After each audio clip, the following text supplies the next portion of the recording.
श्री कृष्ण कहते हैं कि जीवन में कई बार हम हर संभावित समस्या के बारे में सोचने में अपने मस्तिष्क का प्रयोग करते हैं।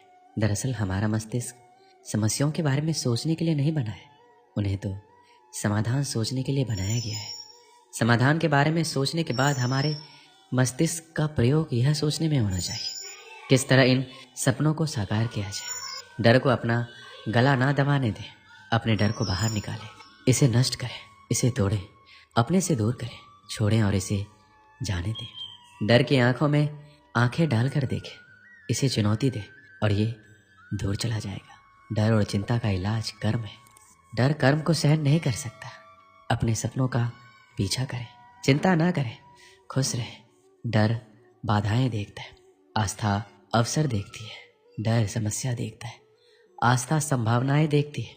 डर रुकावट का पत्थर देखता है, आस्था सीढ़ी देखती है। अगर आप खुद को कमजोर मानते हैं तो आप खुद का नहीं भगवान का अपमान करते हैं। एक हद तक भविष्य की चिंता करना भी जरूरी है। चिंता हमें मेहनत करने के लिए प्रेरित करती है। ये मानवीय प्रवृत्ति है कि मानव कुछ भी नहीं करना ज़्यादा पसंद करते हैं और भविष्य की चिंता ही इस आराम की अवस्था से मनुष्य को बाहर लाती है। परिणाम की चिंता ना हो तो विद्यार्थी उतनी लगन से पढ़ाई ही नहीं करेंगे। मोटापे की चिंता ना हो तो लोग खाने पे रोक नहीं लगाएंगे।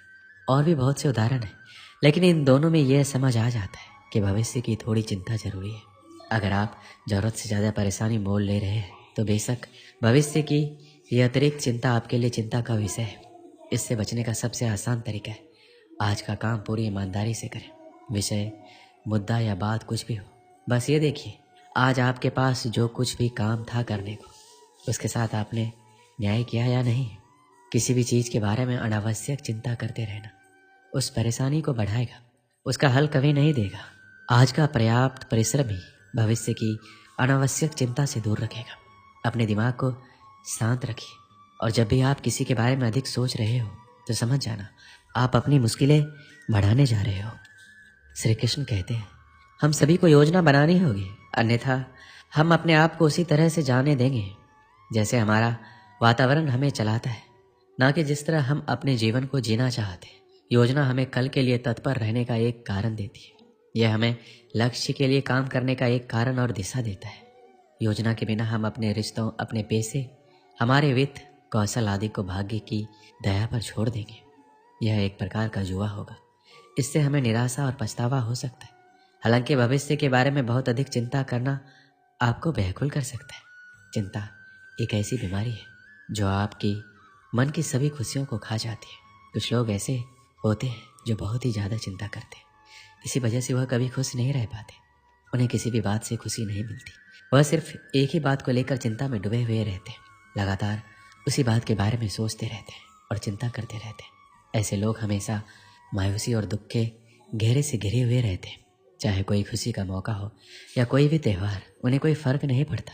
कोई भी चीज़ से खुश नहीं हो पाते क्योंकि उन्हें लगता है कि सारी जिम्मेदारी उनके कंधे पर है।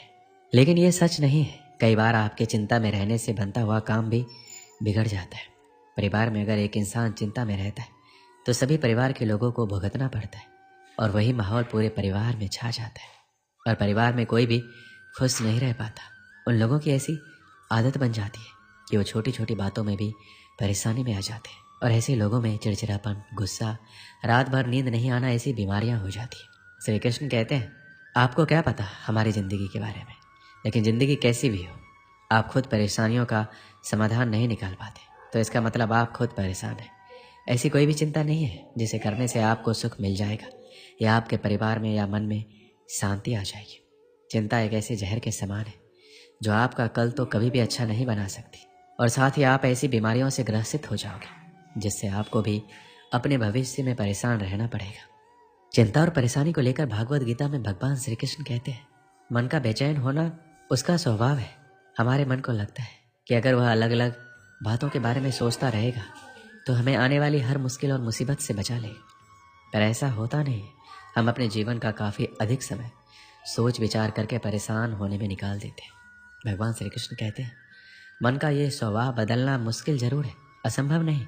अब आप एक बात बताइए, क्या आप एक कौवे को कह सकते हैं कि काँव काँव की आवाज़ ना करे? या फिर क्या आप किसी मेढक को कह सकते हैं कि वह पानी देखते ही ऊंची छलांग ना मारे? हमारे मन का भी कुछ ऐसा ही है। जीवन में कुछ भी होता है, अच्छा या बुरा, हमारा मन उस पर काँव-काँव करने लगता है। काँव-काँव से मेरा मतलब है चिंता करना, व्याकुल होना। कोई बुरी बात होती भी नहीं है और मन परेशानी की ऊँची-ऊँची लपेटें लेने लगता है। कभी-कभी तो मुझे ऐसा लगता है, हम में से कई लोग सिर्फ परेशान होने के लिए जीते हैं। सारी परेशानी, पीड़ा, दुविधा अक्सर हमारे मन की बनाई हुई कहानियाँ होती है। भगवान श्री कृष्ण हमारे मन को शांत और स्थिर करने के 2 उपाय देते हैं। पहला, ध्यान लगाना या करना। दूसरा, वैराग्य भाव सीखना। अब ध्यान या मेडिटेशन शब्द सुनते ही आप में से कई लोग कहेंगे कि आप आंख बंद करके सांसें अंदर बाहर नहीं ले सकते।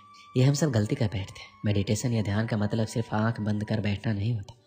मेडिटेशन का मतलब होता है अपना पूरा ध्यान किसी चीज़ पर लगाना या उससे हटने नहीं देना। अगर आप रोटी बना रहे हैं तो सिर्फ उस बात पर ध्यान दीजिए। अगर आप कोई मूवी देख रहे हैं तो आपका पूरा ध्यान मूवी पर होना चाहिए। ये मत सोचिए कि मूवी देखकर आप अपना कितना वक्त बर्बाद कर रहे हैं। जब आप अपने जीवन के छोटे बड़े काम को पूरे ध्यान से करते हैं तो आपका जीवन ही एक मेडिटेशन बन जाता है। ऐसे जीवन में शांति, स्थिरता, साहस और सफलता का होना अनिवार्य है। वैराग्य का अर्थ ये नहीं है कि आप सब कुछ छोड़कर जंगल में जाकर बैठ जाए। वैराग्य का सच्चा अर्थ है कि आप जो काम कर रहे हैं उसका क्या नतीजा या रिजल्ट निकलेगा उसकी चिंता ना करें। जैसे अगर आपने कोई इंटरव्यू दिया, आप ये कर सकते हैं कि आप पूरे मन से तैयारी करें और अपना बेस्ट देकर आ जाए। वह नौकरी मिलना या ना मिलना आपके हाथ में नहीं है। इस नतीजे के पीछे अलग अलग चीज़ें जो बिल्कुल आपके वश में नहीं है।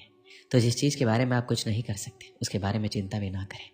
यही वैराग्य का सच्चा मतलब होता है और यही है भगवान श्री कृष्ण का दूसरा उपाय, मन को चिंता के लपटों से बचाने का।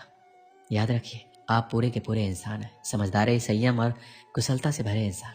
आपका मन जब भी कौवे की तरह अलग अलग बातों पर आपको परेशान करने लगे तब अपने मन को भी प्यार से समझाइए और शांत कर लीजिए। बस अपने ऊपर विश्वास रखिए कि आप कभी अपना बुरा नहीं होने देंगे। एक बार एक मनोविज्ञान के प्रोफेसर छात्रों को पढ़ा रहे थे, जिसमें टॉपिक तनाव यानी स्ट्रेस को कैसे हैंडल किया जाए इसके बारे में कक्षा में सिद्धांत बता रहे थे। उस मनोविज्ञान के प्रोफेसर ने एक गिलास पानी उठाया।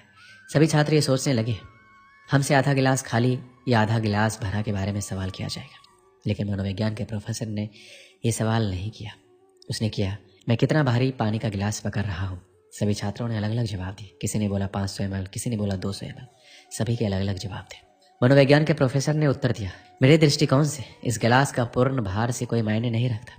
यह सब इस बात पर निर्भर करता है कि मैं गिलास को कितनी देर तक पकड़ता हूँ। अगर मैं इस गिलास को 1 या 2 मिनट के लिए पकड़ता हूँ तो ये मुझे हल्का लगेगा, और मैं इसे 1 घंटे के लिए पकड़ता हूँ तो मुझे भारी लगेगा। वही मैं इसे 1 दिन के लिए पकड़ता हूँ तो मुझसे ये नहीं होगा, मेरा हाथ सुन्न हो जाएगा और मुझे गिलास को छोड़ना पड़ेगा। कक्षा में उपस्थित सभी छात्रों ने सहमति से अपना सिर हिलाया। मनोविज्ञान के प्रोफेसर ने अपनी बात जारी रखते हुए कहा कि जीवन में आपके तनाव और चिंता है पानी के इस गिलास की तरह होती है। अगर आप तनाव के बारे में या चिंता के बारे में कुछ देर सोचेंगे तो कुछ नहीं होगा, लेकिन आप चिंताओं और तनाव के बारे में पूरे दिन सोचते रहेंगे तो आपका माइंड सुन्न हो जाएगा, आप अपने रास्ते से भटक जाएंगे और आप जीवन में कुछ भी करने के लायक नहीं रहेंगे।